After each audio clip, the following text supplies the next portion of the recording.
4-5 ಸಲ ರಿಕ್ವೆಸ್ಟ್ ಮಾಡಿ ನಾವು MLA MP ಹೋಗಿ ಕೇಳೋದೇ ಅಲ್ರಿ. ಅವೆಲ್ಲ ಕೊಂಡ ಮಂದಿ ಅನ್ನೋದು ನಮ್ಗೆ ಗೊತ್ತೈತೆ. ಅವ್ಕೆ ನಾವು ಅನ್ನೋದಿಲ್ಲ. ನಾವು MLAಗಳು ಸುದ್ದಿನ ತೆಗೆಯೋದ್ರಿ. ನಾವು ಅವ್ನೇನು ಕೇಳೋದಿಲ್ಲ. ಇನ್ನೂ ನಿಮ್ಮಂತ ಸರ್ಕಾರಿ ಅಧಿಕಾರಿಗಳಿಗೆ ಕೈ ಮುಗಿದ್ರೆ ಅಲ್ಲಿ ಏನಾರು ಒಂದು ಸಿಗಾಕ್ತಾರೆ. ಅವ್ನು ನೋಡೇ ನಾವು ಅದನ್ನ ಮಾಡಕ್ ಹೋದಂತೂ ಗೊತ್ತಿಲ್ಲ ನಮಗೆ. ಅದು ಡೈರೆಕ್ಟ್ ಆಮೇಲೆ ಏನು ಮಾಡಿದ ನಾವು ಕ್ಯಾಮ್ರಾದಾಗ ನೋಡಿದಾಗ ಗೊತ್ತಿದೆಲ್ಲ. ಒಳ್ಳೆ ಅದ್ರಾಗ ಜಾಕೆಟ್ ತೆಗೆದ ಅಲ್ಲಿಂದ ಜಾಕೆಟ್ ತೆಗೆದ ಸುತ್ತಕೊಂಡಾಗ ಹೊರಗೆ ಹೋದ. ಪ್ರಿಯ ವೀಕ್ಷಕರೇ ನಮಸ್ಕಾರ. ಸಿಟಿ ನ್ಯೂಸ್ ಚಾನಲ್ಗೆ ಸ್ವಾಗತ. ನಾನು ಸುರೇಶ್ ನವಲೂರು. ವೀಕ್ಷಕರೇ, ಕಳ್ಳತನ ಮಾಡುವವರಿಗಾಗಿಯೇ ಶಿಕ್ಷೆ ವಿಧಿಸುವ ತಾಲೂಕು ದಂಡಾಧಿಕಾರಿಗಳು ಅಂದರೆ ಮಾನ್ಯ ತಹಶೀಲ್ದಾರರು. ಆದರೆ ಧಾರವಾಡ ತಹಶೀಲ್ದಾರ್ ಕಚೇರಿಯಲ್ಲಿಯೇ ಯಾವುದೇ ಭಯಭೀತಿ ಇಲ್ಲದೆ ಹಗಲಿನಲ್ಲಿಯೇ ಸಿಬ್ಬಂದಿ ಇವರವರ ಬ್ಯಾಗ್ ಕಳ್ಳತನ ಆಗಿರುವಂಥ ಘಟನೆ ನಡೆದಿದೆ. ಬ್ಯಾಗ್ ಕಳೆದುಕೊಂಡ ಸಿಬ್ಬಂದಿ FDC ಆಗಿ ಕರ್ತವ್ಯ ನಿರ್ವಹಿಸುತ್ತಿದ್ದು ಅವರು ಶ್ರೀಮತಿ ಜಯಶ್ರೀ ಕಟ್ಟೆಮನಿ ಅಂತ ತಿಳಿದು ಬಂದಿದೆ.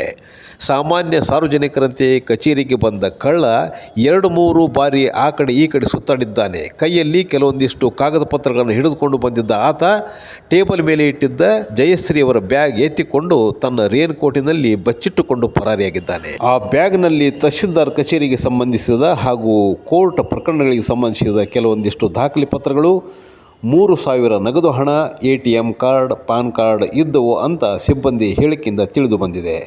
ಬ್ಯಾಗ್ ಎಲ್ಲಿಯೂ ಸಿಗದೆ ಹೋದಾಗ CCTV ಫುಟೇಜ್ನಲ್ಲಿ ಪರಿಶೀಲಿಸಿದಾಗ ಕಳ್ಳನ ಚಲನವಲನ ಕ್ಯಾಮ್ರಾದಲ್ಲಿ ಸೆರೆ ಸಿಕ್ಕಿದೆ. ಈ ಸಂಬಂಧ ಉಪನಗರ ಪೊಲೀಸ್ ಠಾಣೆಯಲ್ಲಿ ದೂರು ದಾಖಲಾಗಿದ್ದು ತನಿಖೆ ಮುಂದುವರೆದಿದೆ ಎಂದು ಪೊಲೀಸ್ ಮೂಲಗಳು ತಿಳಿಸಿವೆ. ಆದರೆ ಇನ್ನೊಂದು ಕಡೆ ಕಚೇರಿ ಕಡತಗಳಿಗೆ ರಕ್ಷಣೆ ಏನು, ತಮ್ಮ ದಾಖಲಾತಿಗಳಿಗಾಗಿ ರಕ್ಷಣೆ ಎಲ್ಲಿ ಅಂತ ಸಾರ್ವಜನಿಕರಲ್ಲಿ ಆತಂಕ ಮನೆ ಮಾಡಿದೆ. ಇಷ್ಟಕ್ಕೂ ಇಂತಹ ಕೃತ್ಯಗಳನ್ನು ಎಸಗುವವರಿಗೆ ಪೊಲೀಸ್ ಇಲಾಖೆ ಯಾವ ರೀತಿಯ ಕ್ರಮ ಕೈಗೊಳ್ಳುತ್ತೆ ಮತ್ತು ಮಾನ್ಯ ತಹಶೀಲ್ದಾರ್ ಸಾಹೇಬರು ಇಂತಹ ಕೃತ್ಯಗಳು ಮರುಕಳಿಸದಂತೆ ಯಾವ ಮುಂಜಾಗ್ರತಾ ಕ್ರಮಗಳನ್ನು ಕೈಗೊಳ್ಳುತ್ತಾರೆ ಅಂತ ಕಾದು ನೋಡಬೇಕಾಗಿದೆ. ವೀಕ್ಷಕರೇ, ಇದರ ವಿಸ್ತೃತ ಮಾಹಿತಿಯನ್ನು ನಮ್ಮ ಮುಂದಿನ ಸಂಚಿಕೆಯಲ್ಲಿ ತೋರಿಸ್ತೀವಿ. ನಮಸ್ಕಾರ. ಆ CC ಕ್ಯಾಮ್ರಾಗಳು ಅಷ್ಟು ಚಲೋ ಅದಾವಿಲ್ಲ ನಿಮ್ಮಲ್ಲಿ ಅಂತೇಳಿ ನಮ್ಗೆ ಅನುಮಾನ ಇದೆ. ಇವೆಲ್ಲ CC ಕ್ಯಾಮ್ರಾಗಳು ಚಲೋ ಇರಬೇಕು. ಇವ್ರ ಬಗ್ಗೆ ನೀವು ಒಂದು ಸ್ವಲ್ಪ ನಾವು ನಿಮ್ಮ ಮೇಲೆ ಇದು ಇಲ್ಲ ಅಂದ್ರೆ ನಿಮ್ಮ ಗಮನಕ್ಕೆ ತರಕ್ಕೆ. ಆಮೇಲೆ ಇನ್ನೊಂದು ಏನಾಗಿತ್ತು ಅಂದ್ರೆ ಕರೆಂಟು ಚೆನ್ಮಟನೂ ಅತ್ತಾಗ ಹಾಳಾಗಬೇಕು. ನಿಮ್ಗೆ ಹೆಂಗೆ ಕರೆಂಟ್ ಇರ್ತೈತೋ ನಮ್ಗೆ ಗೊತ್ತಿಲ್ಲ. ನಿಮ್ಮ ಆಫೀಸ್ನಾಗ ಆ ಉಳಿದ ಆಫೀಸ್ನಾಗ ಯಾವುದು ಕರೆಂಟ್ ಚೆನ್ಮಟನೂ ಹಾಳಾಗಿರ್ತೈತಿ. ಯಾವುದೋ ಒಂದು ತಾಸು ಬಂದಿರ್ತದೆ. ಅದು ಒಂದು ಕಡೆ ಏನೋ ಇರಲಿ, ಅದನ್ನು ನೀವು ಮಾತಾಡ್ತೀವಿ. ಆಮೇಲೆ ಅಲ್ಲಿ ಇನ್ನೊಂದು ಏನಾಗ್ತಿತ್ತು, ಕರೆಂಟ್ ಇಲ್ಲಿಲ್ಲ ಅಂದ್ರೆ ಇಂಥವೂ ಕೆಲಸ ನಡೀತಾವೆ. ಆಮೇಲೆ ಈ ಜನರೇಟರ್ ತಂದಿರಿ ನೀವು. ಇದು ತೊಗೊಂಬಂದೀಗ ಎಷ್ಟು ವರ್ಷ ಆಯ್ತು ಸರ್? ಅದ ಹೆಚ್ಚು ಕಡಿಮೆ ನಿಮ್ಮ ಲೆಕ್ಕದಾಗ 15 ವರ್ಷ ಆಗ್ತಾನೋ ಈಗ. ಅಲ್ಲ, ನೀವು ಇಲ್ಲೇ ನೋಡಿದ, ನೀವು ಬೇರೆ ಕಡೆ ಹೋಗಿಲ್ಲ. ನೀವು ಇಲ್ಲೇ ಈಗ ಸುಮಾರು ನನಗೆ ಗೊತ್ತಿದ್ದ ಮೆಟ್ಟಿಗೆ 15 ವರ್ಷ. ನೀವು ಆಗಾಗ ಬದಲಿಯಾಗಿರ್ತೀರಿ. ಉಳಿದ ಆಫೀಸರ್ ಯಾರು ಬದಲಿ ಇಲ್ಲಿ ಅವ್ರು ಕಾಯಂ 20 ವರ್ಷದಕ್ಕಿಂದು ಅದಾರ. ನೀವು ವರ್ಷ 2 ವರ್ಷದಾಗ ಅಂದ್ರೆ ಹೋಗಿ. ಈಗ ಜನರೇಟರ್ ತೊಗೊಂಬಂದು ಸುಮಾರು 15 ವರ್ಷ ಆಗ್ತದೆ. ಅದು ಇವತ್ತಿಗೂ ಒಂದು ದಿನವೂ ಚಲನ ಇಲ್ಲ ಅಂದಾಗ ಅಂದ್ರೆ ಅದನ್ನು ಕರೆಂಟ್ ಎದಕ್ಕೆ ತಂದೈತಿ?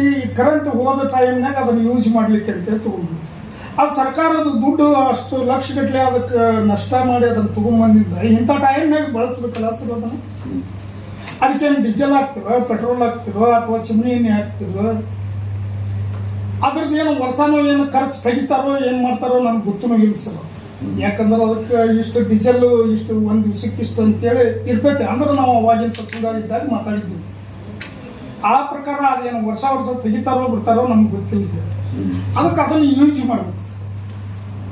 ಮತ್ತು ಇವು ಅಲ್ಲೇ ಈಗ ಅದಕ್ಕೆ ಇದಾಗೈತೆ, ಏನಾಗೈತೆ ಅಲ್ಲಿ ಯಾವುದೋ ಒಂದು ಹುಚ್ಚಿತ್ತು ಪಾಪ. ನೀವು ನೋಡ್ತಿದ್ರಿ, ನೀವು ರಗಸಲ ಆಕೆಗೆ ಕಿಶನ್ ರೊಕ್ಕ ತೆಗೆದು ಕೊಟ್ಟಿದ್ದು ನೋಡಿ ಪಾಪ.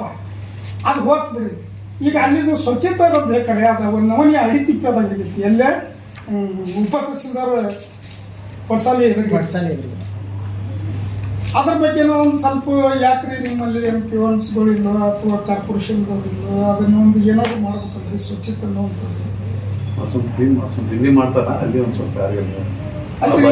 ಅಲ್ಲ, ನಿರ್ಲಕ್ಷ್ಯತೆ ಮಾಡೋದು ಇದ್ರ ಬಗ್ಗೆ ಫುಲ್ ತಗೋಬೇಕು ಸರ್. ಈಗ ನಾವು ನೋಡ್ರಿ, ನಾವು ಮಾತಾಡಕತ್ತಾಗ ಈಗ ಧಾರವಾಡ ತಾಲೂಕಾ ತಹಸೀಲ್ದಾರ್ ಕೊಂಡ್ಕೊಳ್ಳೋದಂಗೆ ಆಗೈತೆ ಅನ್ನುವಂಥ ಮಾತು ನಾವು ಸಾಮಾನ್ಯವಾಗಿ ಹಳ್ಳಿ ಜನರು ನಾವು ಮಾತಾಡ್ತಿರ್ತೀವಿ. ಅದು ನಿಮಗೆ ಕೆಟ್ಟ ಹೆಸರಿರೋದು. ನೀವೇ ಒಂದಿಟ್ಟು ಅವ್ರ ಕಡೆ ಅವ್ರನ್ನ ಚಾರ್ಜ್ ಮಾಡಿದ್ರೆ ನಿಮ್ಮ ಮೇಲೆ ನಮ್ದೇನು ಕೆಟ್ಟ ಅಭಿಪ್ರಾಯ ಇಲ್ರಿ. ಆದ್ರೆ ಇದು ಒಂದಿಟ್ಟು ನೀವು ಮಸ್ತು ಶಿಸ್ತು ಅನ್ನುವಂಥದ್ದನ್ನು ಕಲಿಸ್ರಿ ಸರ್. ನಾವು ಅದಕ್ಕೆ ಇರೋದು ಇಲ್ಲ. ನಾವು ಜನರ ಕೆಲಸ ಒಂದೇ ಕೇಳ್ತೀವಿ.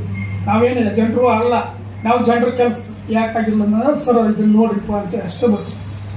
ಇನ್ನೊಂದು ಸಲ ಎಲ್ಲರಿಗೂ ಇದು ಒಳ್ಳೇದಾಗ್ಬೇಕಂತ ಅಲ್ಲ, ನಾನು ನೀವು ಮನಸ್ಸು ಮಾಡ್ರಿ, ಕಾರ್ಪೊರೇಷನ್ದಾರ ಯಾಕೆ ಅದನ್ನ ಅವ್ರ ಕಡೆ ಸ್ವಲ್ಪ ಒಂದ್ಸಲ ಇದನ್ನ ಮಾಡಿದ್ರೆ ತಮ್ಗೆ ಒಂದು ಅನುಕೂಲ ಆಗ್ತೈತಿ ಜನರಿಗೆ. ಅಲ್ಲ, ಅವರು ವಾರಕ್ಕೆ ಒಂದು ಬರುವಲ್ರಿ, ಸ್ವಚ್ಛತೆ ಇರ್ತೈತಿ. ಈಗ ಅದು ಆ ಹೆಣ್ಮಗಳು ಹೋಗಿ ಆ ಮಾಯಿನನ್ನು ಇವು ತಂದು ಏನೋ ಅವಾಗ ಒಗದಿತ್ತಲ್ಲ, ಇನ್ನೂ ಗುಂಪು ಅಲ್ಲೇ ಅದಾವ. ಸ್ವಚ್ಛತೆ ಅಂತ ಸರ್ಕಾರ ಏನು ಹೇಳ್ತಾರ ಏನಂತ, ಈಗ ಡೆಂಗ್ಯೂ ಜ್ವರ ಬಂದಾವ, ನೀವೆಲ್ಲ ಸ್ವಚ್ಛತೆ ಕಾಪಾಡ್ಕೋರಿ ಅಂತಾರ. ಇವ್ರ ಆಫೀಸಾಗ ಕಾಪಾಡುವಲ್ರು, ಇನ್ನು ನಮ್ಮ ಹಳ್ಳಿ ನಮ್ಮ ಊರು ಯಾವಾಗ ಕಾಪಾಡಕ್ಕೆ ಸಾಧ್ಯ? ಅದರ ಸಂಬಂಧ ಇದನ್ನೊಂದಿಟ್ಟು ನೀವು ಭಾಳ ಇದನ್ನ ತಗೊಳ್ರಿ ಸರ್. ವರ್ಕಿಂಗ್ ಅದಾವ್ರಿ. ಅಲ್ಲ, ಅದು ಅವನ್ನ ಈಗ ಕೆಲವೊಂದು ಭಾಗ್ಯಾವ, ಕೆಲವೊಂದು ಸೀದಾ ಅದಾವ. ಅವು ಪೂರಾ ಬಿಲ್ಡಿಂಗ್ ಏನದಲ್ರಿ, ಇಟ್ ಈಸ್ ಅಂಡರ್ ರಿಪೇರ್. ನಾವು ಆಲ್ರೆಡಿ ಅದಕ್ಕೆ ಪ್ರಪೋಸಲ್ ಕಳಿಸಿದ್ರಿ ಗೌರ್ಮೆಂಟ್ ಸ್ಟೇಜ್ನಾಗ. ಒಂದು 6 ತಿಂಗಳ ಹಿಂದೆ ಕಳಿಸಿದ್ರು ಸರ್ ನೀವು. ನಾ ಬಂದು ಮತ್ತೆ ಮಾಲೆ ಕಳಿಸಿನ್ರಿ. ಹೌದು. DC ಮೇಡಮ್ ಒಂದು 4-5 ಸಲ ರಿಕ್ವೆಸ್ಟ್ ಮಾಡಿ. ನಾವು MLA MP ಹೋಗಿ ಕೇಳೋದೇ ಅಲ್ರಿ. ಅವೆಲ್ಲ ಕೊಂಡ ಮಂದಿ ಅನ್ನೋದು ನಮ್ಗೆ ಗೊತ್ತೈತಿ. ಅವ್ಕೆ ನಾವು ಅನ್ನೋದಿಲ್ಲ. ನಾವು MLAಗಳು ಸುದ್ದಿನ ತೆಗಿಯೋದ್ರಿ ನಾವು. ಅವ್ನ ಏನು ಕೇಳೋದಿಲ್ಲ. ಇನ್ನೂ ನಿಮ್ಮಂಥ ಸರ್ಕಾರಿ ಅಧಿಕಾರಿಗಳಿಗೆ ಕೈ ಮುಗಿದ್ರೆ ಅಲ್ಲಿ ಏನಾರು ಒಂದು ಸಿಗಾಕ್ ಸಾಧ್ಯ ಐತ್ರಿ. ನಾವು ಅವಕ್ಕೆ ಎಂದೂ ಕಿಮ್ಮತ್ ಕೊಟ್ಟಿಲ್ಲ, ಕೊಡೋದೂ ಇಲ್ರಿ. ಅದಕ್ಕೆ ನೀವೇ ಒಂದು ಸ್ವಲ್ಪ ಅಲ್ಲಿ ನೋಡ್ರಿ, ಎಲ್ಲ ಹೆಲ್ಪ್ ಮಾಡ್ತೀರಿ. ಇದೊಂದು ಕೆಲಸ, ಇದನ್ನ ಅಲ್ಲಿ ಸ್ವಚ್ಛತೆಗೆ ಕಾಪಾಡಿಸ್ರಿ. ಆ ಜನರೇಟರ್ ಏನಾಗೈತೋ ಅದನ್ನ ಕರೆಂಟ್ ಹೋಗಿ ಬರ್ಸ್ರಿ. ನೀವು ಹಾಕೊಂಡಿರುವ ಆಫೀಸ್ ಇಲ್ಲ ಅಂದ್ರೆ ಅವ್ರ ಕೈ ತೊಳ್ಕೊಂಡ ಕೆಲಸ ಮಾಡೋದು ಬಿಟ್ಟು ಕರೆಂಟ್ ಹೋಗಿದ್ದು ನಾನು ಏನ್ ಮಾಡ್ಲಿ? ಹೌದು, ಸ್ವಲ್ಪ ಪಬ್ಲಿಕ್ ಭಾಳ ಪ್ರಾಬ್ಲಮ್ ಆಗದ ಸರ್. ಸರ್ವರ್ ಇಲ್ಲ ಸರಿಯಾಗಿ. ಇದನ್ನ ಸರ್ಕಾರ ಮಟ್ಟದಾಗೈತು ಏನಾಯ್ತು ಅದನ್ನ ನೋಡಿ. ಅದು ಸರ್ಕಾರದ ಮಟ್ಟದಾಗಿರುವಾಗ ಅದನ್ನ ಏನಾದ್ರು ಮಾಡ್ರಿ. ಇದು ನಿಮ್ ಕೈಯಾಗೈತಿ. ಇವನ್ನ ನಮಗೆ ಹೋಪ್ಸ್ ಅದ, ಯಾಕಂದ್ರೆ ಆರ್ಮಿ ಆಫೀಸರ್ ಇನ್ಕಮ್ ಜಾತಿ ಅಲ್ಲ ನೀವು ಮಾಡಿರಿ. ನಾನು ಭಾಳ ಸರ್ ಫಾರಂ ಮಾಡ್ಯಾನ. ಯಾವಾಗಲೂ ನನ್ನ ಮಾತೊಳಗೆ ಆರ್ಮಿ ಆಫೀಸರ್ ಅಂತ ಹೇಳ್ತೇನೆ, ದೇಶ ಸೇವಕರು ಅಂತ ಹೇಳ್ತೇನೆ. ಅದನ್ನ ನೋಡಿ ನನಗೂ ಇಂಟ್ರೆಸ್ಟ್ ಬಂದೈತಿ, ಇಲ್ಲ ಅಂತಿಲ್ಲ.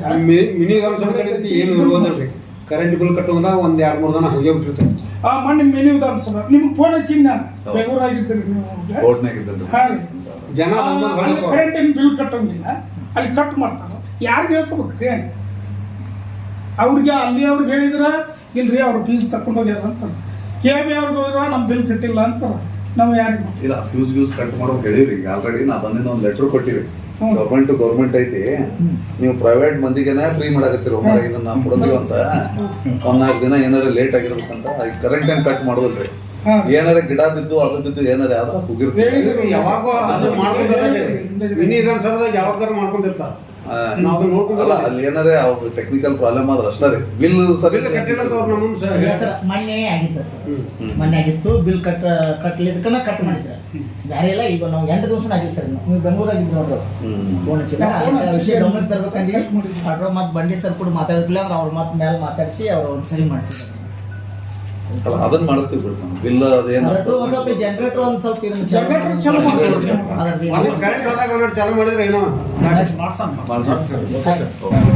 ಆಮೇಲೆ ಒಂದು ಪೇಪರ್ ಅರ್ಜೆಂಟ್ಲಿ ನಾನು ಕೊಡೋದಿತ್ತು ಯಾರ್ಯಾರು ರೂಮ್ಗೆ. ಅದು ಕೊಟ್ಟು ಬಂದೆ. ಬಂದ್ಮೇಲೆ ಅರ್ಜೆಂಟ್ ಸರ್ಟಿಫಿಕೇಟ್ ಹಾಕಾಕತ್ತಿದ್ದೆ. ಅಲ್ಲಿ ಹೋಗಿ ಕುಂತ್ಕೊಂಡು ಹಾಕಾಕತ್ತಿದ್ವಿ. ನಾವು ಬಂದ ಒಂದು 2 ಸಲ ಒಳಗೆ ಕರೆಂಟ್ ಹೋಗಿತ್ತು. ಹಿಂಗೆ ಕರೆಂಟ್ ಹೋದಾಗ ಒಳಗೆ ಬಂದು ಹಿಂಗೆ ಹೊರಗೆ ಹೋಗ್ಬೇಕಂತ ಅಂತ ಮತ್ತೆ ಹೊರಗೆ ಹೋದ ಮತ್ತೆ ಒಳಗೆ ಬಂದ. ಅವ್ನು ನೋಡೇ ನಾವು ಅದನ್ನ ಮಾಡಕ್ಕೆ ಬಂದಂತೂ ಗೊತ್ತಿಲ್ಲ ನಮಗೆ. ಅದು ಡೈರೆಕ್ಟ್ ಆಮೇಲೆ ಏನು ಮಾಡಿದ, ನಾವು ಕ್ಯಾಮ್ರಾದಾಗ ನೋಡಿದಾಗ ಗೊತ್ತಿದ್ದಿಲ್ಲ. ಒಳ್ಳೆ ಅದ್ರಾಗ ಜಾಕೆಟ್ ತೆಗೆದ, ಅಲ್ಲಿಂದ ಜಾಕೆಟ್ ತೆಗೆದ ಅದು ಸುತ್ಕೊಂಡಾಗ ಬ್ಯಾಗ್ ಸುತ್ಕೊಂಡು ಹೊರಗೆ ಹೋದ.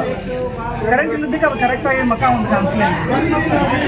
ಏನು ಹೋಗಿದಾವೆ ಸ್ವಲ್ಪ ಆಫೀಸ್ ಪೇಪರ್ಸ್ ಇದ್ದು. ನಾನು ನಾಳೆ ಕೋರ್ಟಿನ ಪೇಪರ್ ಇತ್ತು, ನನ್ನ ATM, ಪರ್ಸ್, ನಮ್ಮ ಮೊಮ್ಮಗಳು ಒಂದು ಅಂಗಿ ತೊಗೊಂಡಿದ್ದೆ, ಅಂಗಿ ಇತ್ತು ಅದ್ರಾಗ ಪರ್ಸ್. ಆಮೇಲೆ ನನ್ನ ದವಾಖಾನೆ ಡಾಕ್ಯುಮೆಂಟ್ಸ್ ಇತ್ತು, ಸ್ಕ್ಯಾನಿಂಗ್ ಇತ್ತು ಇವತ್ತಂದ್ರೆ. ಸ್ಕ್ಯಾನಿಂಗ್ ಹೋಗ್ಬೇಕಂದ್ರೆ ಡಾಕ್ಯುಮೆಂಟ್ಸ್ ಇತ್ತು, ಅದು ಹೋಯ್ತು. ಅದನ್ನ ಸ್ಕ್ಯಾನಿಂಗ್ ಕ್ಯಾನ್ಸಲ್ ಆಗಿದೆ.